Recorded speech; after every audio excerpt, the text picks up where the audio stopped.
আজ শনিবার 19শে অগ্রহায়ণ 2025 সালের 6ই ডিসেম্বর, কন্যা রাশি, কন্যা লগ্ন, ভার্গো সাইনের জাতক জাতিকাদের আজকের দিনটি কিন্তু এক কথায় বেশ কাটতে চলেছে।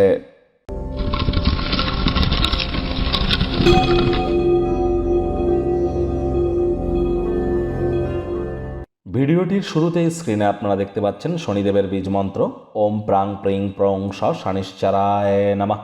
এটি আপনারা সন্ধ্যাবেলার সময় 108 বার জপ করুন, অত্যন্ত উপকৃত হবেন। বর্তমানে শনি মহারাজ কিন্তু মার্গী হয়েছেন।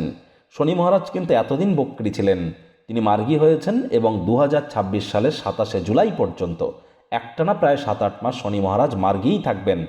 এ সময় তিনি তিনবার নক্ষত্র পরিবর্তন করবেন। বর্তমানে তিনি পূর্ব ভাদ্রপদে, এরপর 20শে জানুয়ারি তিনি আবার প্রবেশ করে যাবেন উত্তর ভাদ্রপদ নিজের নক্ষত্রে, তারপর তিনি বুধের নক্ষত্র রেবতী নক্ষত্রে গোচর করবেন। শনি এতদিন বক্রী ছিল, যার কারণে অনেক নেগেটিভ ইম্প্যাক্ট আপনারা পেয়েছেন। এবার শনি মার্গী হয়েছে। মার্গী শনির কৃপা আপনাদের উপরে আগত 7-8 মাসে ঠিক কীভাবে বর্ষিত হবে সে বিষয়ে বিস্তারিত আলোচনা সহ আপনাদের রাশির জন্য স্পেশালি একটি ভিডিও চ্যানেলে আপলোড করা হয়েছে। সময় সুযোগ বুঝে দেখে বা শুনে নিতে ভুলবেন না। আই বাটনে আমরা লিঙ্ক কিন্তু দিয়ে থাকি। আজ শনিবার সাদা রঙের বস্ত্র পরিধান করা থেকে বিরত থাকুন, আর সরিষার তেল বেগুন খাবেন না, কিনবেন না। ভাগ্য মিটার আজ আপনাদের বলছে 6.5 আউট অফ 10। ভাগ্য আপনাদের অনুকূলেই থাকবে।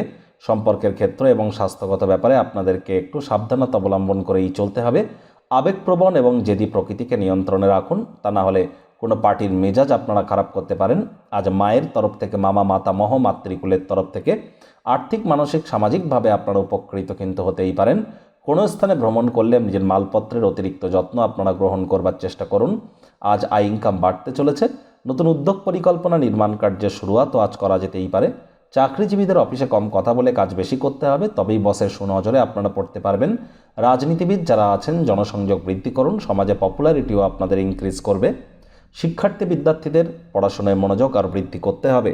উচ্চশিক্ষার জন্য যারা বিদেশ যাত্রার কথা ভাবছিলেন, ভাগ্যদেবী আজ আপনাদের পক্ষে নেই। সন্তান সন্ততি থেকে থাকলে তাদের দিকে সজাগ দৃষ্টি আপনারা বজায় রাখুন। হাউসওয়াইফ যারা আছেন দিনের শুরুটা তাড়াতাড়ি করুন।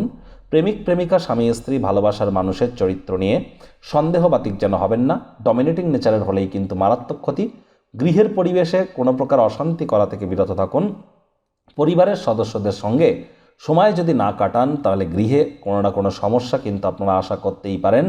আর চেষ্টা করুন পরিবার পরিজনদের সদস্যদেরকে বোঝানোর যে আপনি তাদের ভালোবাসেন, কেয়ার করেন, পরোয়া করেন, তবে মুখ দিয়ে বলে বুঝিয়ে কোনো লাভ নেই। সংবেদনশীল কর্মের মাধ্যমে বোঝানোর চেষ্টা করুন। আজ আপনাদের শত্রুপক্ষ, বিরোধী পক্ষ একটু হলেও শক্তিশালী কিন্তু থাকছে।